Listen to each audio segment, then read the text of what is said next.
တော်လှန်ရေးအောင်နီးဆိုတဲ့ကိစ္စကိုပြောထားတယ်ဟာမင်းကဆရာကြီးလားမင်းကဆရာကြီးလားဆရာကြီးတော့မဟုတ်ဘူးဒါပေမဲ့တော်လှန်ရေးအောင်ဖို့နီးလန်းနေရှာတဲ့အခါမှာတော်လှန်ရေးအောင်ဖို့နီးရတစ်ခုပဲရှိတော့တယ်အဲ့တစ်ခုကဘာလဲ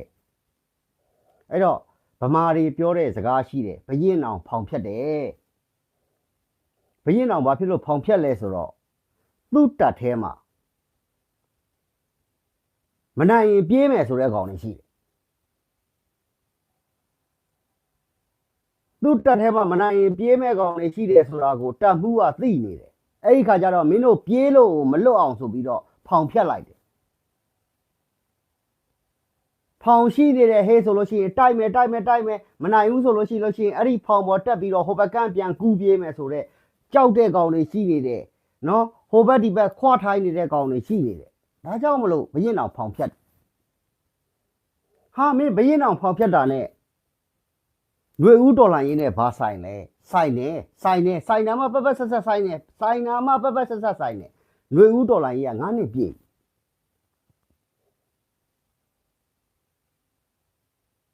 ຫນွေဦးတော်လှန်ရေး9နှစ်ပြည့်ပြီUNG ကဥဆောင်နေတယ်ဆိုပြီးပြောတယ်ຫນွေဦးတော်လှန်ရေး9နှစ်ပြည့်ပြီ UNG ကဥဆောင်နေတယ်ပြောတယ်တော်ကြရင်သမရာကြီးကလည်းဟိုနေရာသိမ်းနေဒီနေရာသိမ်းနေတိုင်းပြည်ရဲ့အုပ်ချုပ်မှုဘယ်လောက်ဖြစ်တယ်ဆိုပြီးဒါတွေပြောနေတယ်အဲ့တော့ပြောနေတဲ့အခါမှာတော်လှန်ရေးအောင်ဘယ်လိုလုပ်ရမလဲတော်လှန်ရေးအောင်လုပ်ဖို့ကိစ္စရှင်းလေးရဲ့တိုင်းရင်းသားတော်လှန်ရေးအဖွဲ့အစည်းတွေအကုန်လုံးက UNG ကိုသူတို့နေရာသူတို့ဒေသမှာလက်မခံဖို့ပဲတိုင်းရင်းသားအဖွဲ့အစည်းတွေက UNG ခေါင်းဆောင်တွေ UNG ရုံးတွေကိုသူတို့နေရာသူတို့ဒေသမှာလက်မခံဖို့ပဲဥပမာအခုသမရဒူဝါလက်ရှိလာကိုကချင်ပြည်နယ်ကချင်တွေကလှိုင်စာမှာလက်ခံထားတယ်မန်ဝင်းခိုင်တန်းကို KNU ကသူ့နယ်မြေမှာလက်ခံထားတယ်တိုင်းရင်းသားအဖွဲ့အစည်းတွေကပုံမှန်လေးပြောဖို့လိုလာပြီတော်လိုင်းကြီးကလည်း9နှစ်ပြည့်ပြီခမားတို့လည်းနယ်မြေတွေသိမ်းထားတာများနေပြီအဲ့တော့သမရဒူဝါလက်ရှိလာခမားတို့ UNG အုပ်ချုပ်တဲ့နေရာတွေမှာရုံးသွားထားမန်ဝင်းခိုင်တန်းခမားလည်း UNG ရုံးဆိုင်တဲ့နေရာတွေမှာရုံးသွားထိုင်ကျွန်တော်တို့ကရင်နယ်မြေထဲမှာလည်းလာမနေတော့နဲ့နော်သမရဒူဝါလက်ရှိလာခမားလည်းကချင်နယ်မြေထဲမှာမနေတော့နဲ့ခမားတို့ UNG ကဘယ်နေရာမှာရုံးထိုင်မှာလဲခမားတို့ဘယ်နေရာတွေပိုင်လဲပိုင်တဲ့နေရာမှာခမားတို့သွားနေဆိုပြီးတော့တိုင်းရင်းသားတွေမောင်းထုတ်လိုက်တဲ့အခါကျရင်ဒီတော်လှန်ရေးကနိုင်ရင်လဲနိုင်မယ်ပြက်ရင်လဲပြက်မယ်နှစ်ခုကိုပဲကျွန်တော်တို့ကရွေးဖို့အတွက်လုပ်ရတော့အဲ့ဒါမျိုးကိုလူတွေစဉ်းစားဖို့လိုတယ်တိုင်းရင်းသားတွေစဉ်းစားဖို့လိုတယ်အခုကြတော့အဲ့ဒီလိုမဟုတ်တော့ဘူးဗမာတွေနဲ့နော် NLD နဲ့စစ်တပ်နဲ့ကြမ်းဖွတ်နဲ့ရန်ဖြစ်ရင်တိုင်းရင်းသားဒေသတွေမှာသွားခိုးမယ်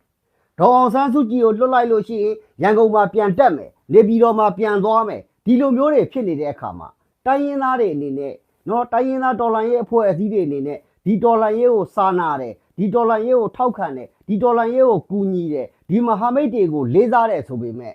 တခါတည်းအပြတ်ပြောဖို့တော့လိုပြီဟုတ်ပြီခင်ဗျားတို့ကချင်တွေကိုလည်းပြောဦးမယ်ဒါ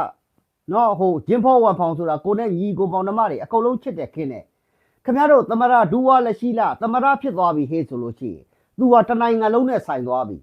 ခင်ဗျားတို့ကချင်သာဖြစ်ကောင်းဖြစ်လိမ့်မယ်ကချင်တွေမပိုင်တော့ဘူးသူ့ကိုနိုင်ငံတော်ကပိုင်တယ်ဗမာပြည်ကြီးကပိုင်တယ်မန်ဝင်းခိုင်တန်းဆိုလဲကျွန်တော်တို့ကရင်သူကရင်ဖြစ်ကောင်းဖြစ်လိမ့်မယ်ကရင်တွေမပိုင်တော့ဘူးသူကနိုင်ငံတော်နဲ့ပဲဆိုင်တယ်ဒီတော့ UNG ကလူတွေကိုလှုပ်ရမယ်ကိစ္စကခမားတို့တွေနော်အစိုးရလည်းဖြစ်နေပြီ9နှစ်လုံးနဲ့အစိုးရအဖြစ်ကြေညာထားပြီ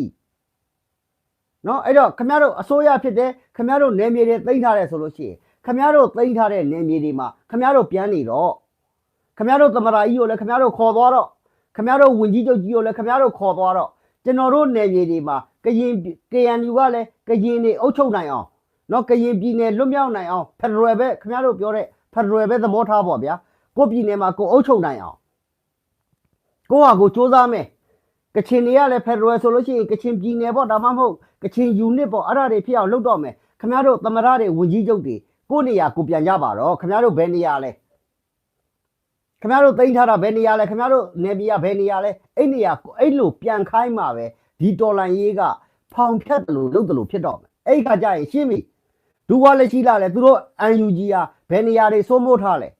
ဘယ်နေရာတွေသိမ်းထားလဲစိုးမိုးတဲ့နေရာသိမ်းထားတဲ့နေရာကိုသူတို့ခံစစ်တွေပြင်ပြီးတော့တိုက်နိုင်ရင်တိုက်မတိုက်နိုင်လို့ရှိရင်သူလည်းဦးစိန်ဝင်းတို့နော်ဟို NCGUB လောက်တယ်လို့ပေါ့အမေရိကပြေးရင်ပြေးမပြေးရင်ဥရောပပြေးပေါ့အိန္ဒိယပြေးပေါ့တရုတ်ပြည်ပြေးပေါ့သူလည်းပြေးတော့မဝင်းခိုင်တန်းလည်းပြေးတော့အဲ့ဒီခါကြလို့ရှိရင်ကြံတဲ့ခါကြလို့ရှိရင်ပွဲစားမရှိတော့ဘူးပေါ့ UNG ကအခုကဘလို့ဖြစ်နေလဲဆိုတော့ UNG ဒီတော်လှန်ရေးပွဲစားဖြစ်ကိုတိုင်လည်းဘာမှမလုပ်နိုင်ဘူးကိုတိုင်လည်းဘာမှမဥဆောင်နိုင်ဘူးသို့တော့နေရာတော့ယူထားတယ်UNG ဟာတော်လှန်ရေးပွဲစားဖြစ်နေတဲ့ခင်ဗျားတို့တကယ်ကြတော့ကချင်တွေတိုက်တယ်ဆိုလို့ရှိရင်ကချင်တွေကိုလှူမယ်ဆိုလို့ရှိရင်လေဟေး UNG ကိုလှူလေကွာဟာ KNU ကိုလှူမယ်ဆိုလို့ရှိရင်လေ UNG ကိုလှူလေကွာချင်းကိုလှူမယ်ဆိုရင်လေချင်းကိုဟိုးစား UNG ကိုလှူလေကွာဒီလိုမျိုးနဲ့ပွဲစားတွေဖြစ်တယ်ဒီလိုပွဲစားတွေဖြစ်တဲ့ဟာကိုကျွန်တော်တို့တော်လှန်ရေးမှာရှင်းလင်းဖြစ်ဖို့လိုလာပြီဟာ UNG ကအစိုးရတွေများတာတွေအစိုးရတွေမများတာတွေအဲ့ဒီကိစ္စကိုကျွန်တော်တို့ခေါင်းထဲမှာထည့်မထားတော့နဲ့ UNG မင်းအစိုးရ18ဖွဲ့မကလို့မင်းUNG ကလူတယောက်ကိုဟိုဝင်ကြီးတနေရာပေးပြီးမင်းဖွဲ့လဲဖွဲ့ရတယ်ပြဿနာမရှိဘူးဖွဲ့မင်းတို့ UNG ကိုလည်းဘယ်သူမှမဝေပါဘူးမင်းတို့ကြိုက်တယ်လို့လို့မင်းတို့နယ်မြေမှာမင်းတို့နေရာနဲ့မင်းတို့အာဏာနဲ့မင်းတို့ကြိုက်တယ်လို့လို့အခုကြတော့အဲ့လိုမဟုတ်ဘူး UNG ရှိနေတော့ဟာဟိုမှာ10-20ခုစစ်ပွဲလုပ်တဲ့ဆိုရင်လည်း UNG ကငါတို့ဥဆောင်သလိုလို့ငါတို့ပါသလိုလို့ငါတို့လုပ်သလိုနဲ့နာမည်ဝင်းယူတယ်အခုဖရေကုန်းတို့တာပေါင်းတို့အဲ့ဘက်ချမ်းမှာတိုက်ပွဲတွေဖြစ်နေရင်လည်းငါတို့ PDF တွေပါတယ်ဟာငါတို့တိုက်တယ်ဆိုပြီးတော့ UNG ကအဲ့လိုမျိုးဝင်ပြောပြန်အောင်ချင်းပြည်နယ်မှာဆိုလဲငါတို့ဖြစ်တယ်အဲ့တော့တိုင်းရင်းသားတော်လှန်ရေးအဖွဲ့အစည်းတွေအနေနဲ့ကချင်ပဲဖြစ်ဖြစ်ကရင်ပဲဖြစ်ဖြစ်ချင်းပဲဖြစ်ဖြစ်ကရင်နီပဲဖြစ်ဖြစ်တခါတည်းအပြတ်ပြောဖို့လို့ပြီခင်ဗျားတို့ UNG အစိုးရ UNG ဝင်ကြီးချုပ် UNG သမရခင်ဗျားတို့ကြိုက်တဲ့နေရာမှာခင်ဗျားတို့စိုးမိုးထားတယ်ခင်ဗျားတို့သိမ့်ပိုက်ထားတယ်ခင်ဗျားတို့လှုပ်ထားတဲ့နေရာမှာခင်ဗျားတို့ရုံထိုင်လာခင်ဗျားတို့အကူအညီလိုချင်လို့ရှိရင်ကျွန်တော်တို့ပေးမယ်ဒါပေမဲ့ကျွန်တော်တို့နယ်မြေထဲမှာတော့ခင်ဗျားတို့ UNG သမရလည်းမနေတော့နဲ့ UNG ဝင်ကြီးချုပ်လည်းမနေတော့နဲ့ UNG ရုံးတွေလည်းကျွန်တော်တို့တိုင်းရင်းသားနယ်မြေထဲမှာလာမလုပ်တော့နဲ့ခင်ဗျားတို့နေတော့ဆိုပြီးတော့အဲ့လိုဘရင်အောင်ဖောင်ဖြတ်တဲ့နီးမျိုး UNG ကိုအဲ့လိုမျိုးထားရတော့ဒီခါကြလို့ရှိရင် UNG ကတိုက်လို့နိုင်တယ်ဟဲ့ဆိုရင်လည်းနိုင်တယ်ပေါ့ရှုံးတယ်ဟဲ့ဆိုလဲကျွန်တော်တို့ကဘာမှပြဿနာမရှိဘူးတိုင်းရင်းသားတွေနဲ့ငကိုတွေကကျွန်တော်တို့ပေါင်းနေကြအတိုင်းဒီတိုင်းပဲဆက်ပြီးတော့ပေါင်းသွားမှာပဲဒါပေမဲ့ UNG ကိုတော့ခင်ဗျားတို့ပြက်သားသားဆက်ဆံဖို့လိုလာပြီတိုင်းရင်းသားတွေလည်း UNG ကိုပြက်သားသားဆက်ဆံဖို့လိုလာပြီအခုကတိုင်းရင်းသားတွေကမင်းတို့ရှုံးလာတယ်ဆိုလို့ရှိရင် UNG ကိုလက်ခံ UNG ကပြီးသွားလို့ရှိရင်လေဟိုဘယ်လိုပြောမလဲလေကြီးမိုးကြီးတွေရှောက်ပြောအဲ့တော့လေကြီးမိုးကြီးတွေလည်းရှောက်ပြီးတော့ပြောခိုင်းမနေတော့နဲ့တခါတည်းဟိုအဲ့တော့ UNG KIA အနေနဲ့ဗိုလ်ချုပ်ကွမ်မော်ပေါ့ဒါမှမဟုတ်ဗိုလ်ချုပ်အင်ပန်လာပေါ့ဒါမှမဟုတ် KIO ပေါ့ဒါမှမဟုတ်ကချင်တွေကဟုတ်ပြီကဲသမရာကြီးဒူဝါလက်ရှိတာခင်ဗျားတို့သိမ်းထားတဲ့နယ်မြေတွေတဲ့ဟုတ်ခင်ဗျားတို့သွားလိုက်တော့ကိုနယ်မြေနဲ့ကို UNG အစိုးရအဖွဲ့တွေဖွဲ့ပြီးတော့အဲ့မှာ UNG ပိုင်တဲ့နေရာတွေသွားနေလိုက်တော့ကရင်တွေကလည်းအဝေးခိုင်တန်းသွားနေလိုက်တော့အဲ့တော့အဲ့ဒီခါကြလို့ရှိရင်ရှင်းပြီအခု UNG ဝင်ကြီးတွေကိုဟာသမရဟိုဒူဝါလက်ရှိလာပြန်ခေါ်တော့ဘာဖြစ်လဲဒီ UNG ဝင်ကြီးတွေကခမရဘယ်သူတွေကကြော့ပါရဲ့သူဟာသူပြည်တွင်းထဲမှာနေတာပြောနေတာဒေါက်တာဇော်ဝေစိုးတို့ဘာတို့ပြောနေတာခမရပြေးလို့လွတ်တဲ့နေဆက်လို့နေရာမျိုးတွေပဲသွားနေတာ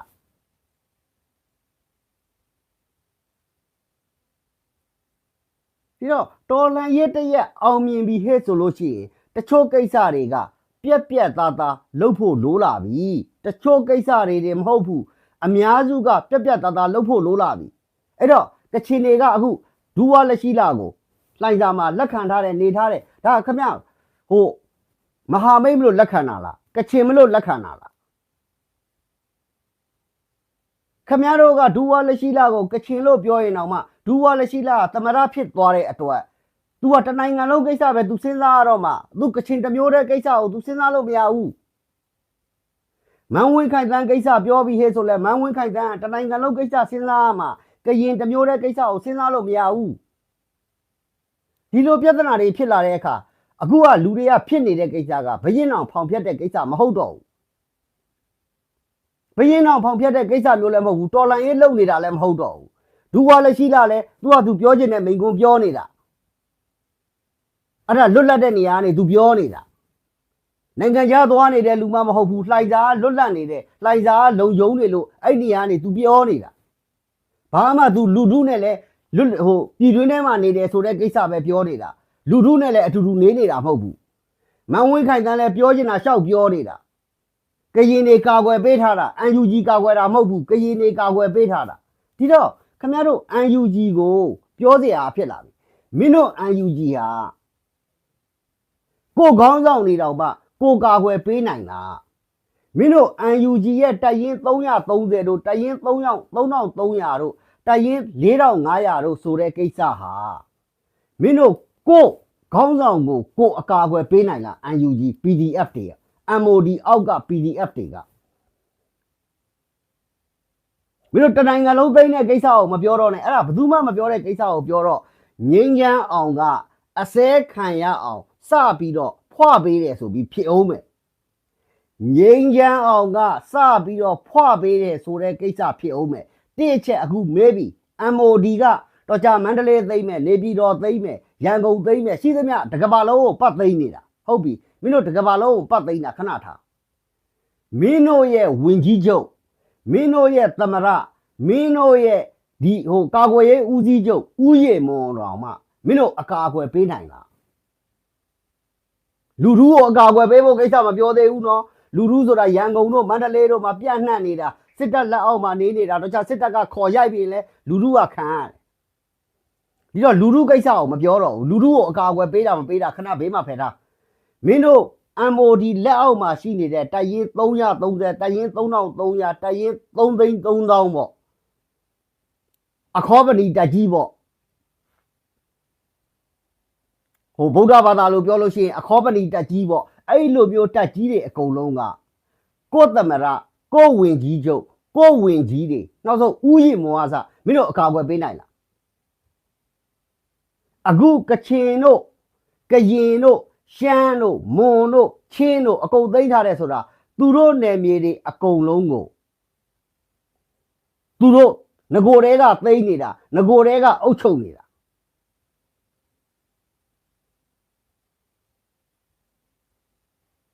ဒီတော့ခင်ဗျားတို့ကိုပြောချင်တာကခင်ဗျားတို့အနေနဲ့စဉ်းစားဖို့လိုလာပြီတိုင်းရင်းသားကောင်းဆောင်တွေလည်းစဉ်းစားဖို့လိုလာပြီပြည်သူတွေလည်းစဉ်းစားဖို့လိုလာပြီတော်လန်ရေးကိုတကယ်အောင်ကျင်တာလားခင်ဗျားတို့ကျွန်တော်တို့ရင်ပတ်ထဲမှာတကယ်အောင်ကျင်စိတ်ရှိလားတော်လန်ရေးကိုတကယ်တော်လန်ရေးလို့လုပ်နေသလား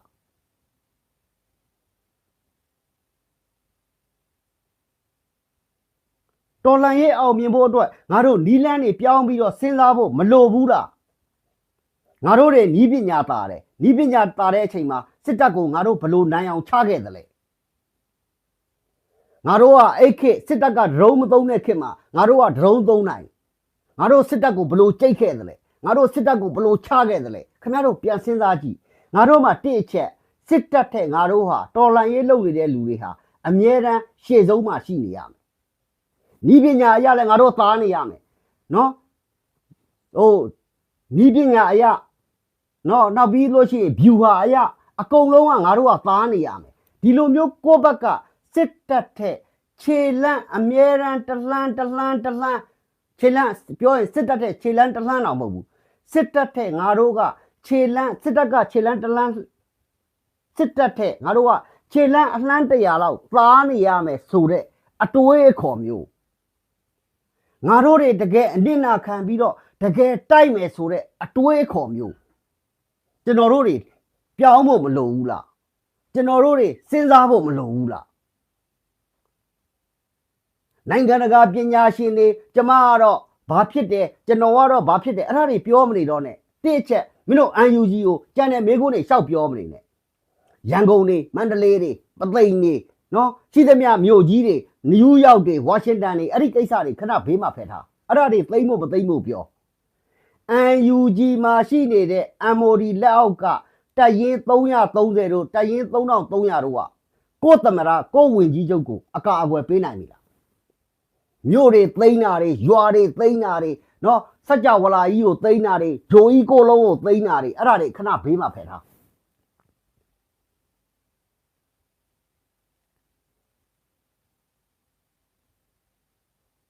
နော်မင်းတို့ UNG ကပြောနေတဲ့23မှာစစ်ခွေးထွက်ပြစ်တို့အရေးတို့သိတယ်မလားဟိုမောင်မောင်ဆွေစာရေးလိုက်လို့ရှိရင်စစ်တပ်ကအကုန်လုံးလက်ကလေးတွေတို့ထုတ်ပေးပြီးလက်ထိတ်ခတ်ယုံပဲတို့အဲ့ဒါတွေရှောက်ထားနောက်ဟိုလူကိုဘယ်လိုပြောမလဲလူခွင့်ရေးတွေဘာတွေရှောက်ပြောနေတဲ့လူတွေကလည်းအမေရင်ခွင်တို့အဖေရင်ခွင်တို့ကျမနိုသီးလာဆို့ဆိုပြီးတော့စစ်တပ်ကကောင်တွေကိုခေါ်တဲ့ဟာတွေလည်းခဏဘေးမှာဖယ်ထားမင်းတို့တွေအကုန်ညီမျိုးစုံနဲ့စူးစမ်းနေတဲ့ဟာကိုလက်ခံတယ်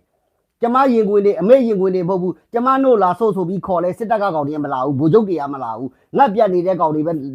နို့လာဆို့မှာကျန်တဲ့ကောင်တွေဘယ်ကောင်းမှလာမဆို့ဘူး